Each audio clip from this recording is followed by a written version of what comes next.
একথায় কোনো ভুল নেই যে বিজেপির রাজনীতি রথে চেপেই ছড়িয়ে পড়েছে গোটা দেশে। আডবাণীর রথযাত্রা তো বিজেপির একটা উজ্জ্বল অধ্যায়। হিন্দুত্বের তাস খেলা বিজেপি একথা ভালো করেই জানে যে রথই ভোটের পথ।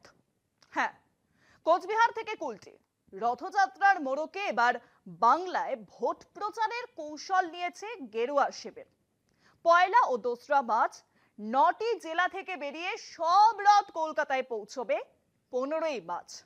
সেদিনই ব্রিগেডের সমাপ্তি অনুষ্ঠানে ভাষণ দেবেন প্রধানমন্ত্রী নরেন্দ্র মোদী। একই দিনে রাজ্যে নীতিন নবীন, অমিত শাহ, জেপি নাড্ডা ও ধর্মেন্দ্র প্রধানের মতো বিজেপির প্রথম সারির নেতারা ভোটমুখী বঙ্গে রথযাত্রা উপলক্ষে ঘুরবেন রাজ্য জুড়ে। পয়লা মার্চ কোচবিহারের রথযাত্রার সূচনা করবেন দলের সর্বভারতীয় সভাপতি নীতিন নবীন। দক্ষিণ ২৪ পরগনার রায়দিঘিতে থাকবেন কেন্দ্রীয় স্বরাষ্ট্রমন্ত্রী অমিত শাহ।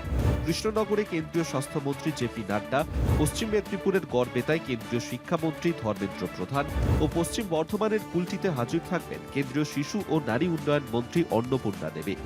২রা মার্চ উত্তর দিনাজপুরের ইসলামপুরে থাকবেন নীতিন নবীন। হাওড়ায় আমতায় প্রতিরক্ষা মন্ত্রী রাজনাথ সিং, বীরভূমে মহারাষ্ট্রের মুখ্যমন্ত্রী দেবেন্দ্র ফডনবিস ও উত্তর ২৪ পরগনার সন্দেশখালীর রথযাত্রায় থাকবেন কেন্দ্রীয় কৃষিমন্ত্রী শিবরাজ সিং চৌহান।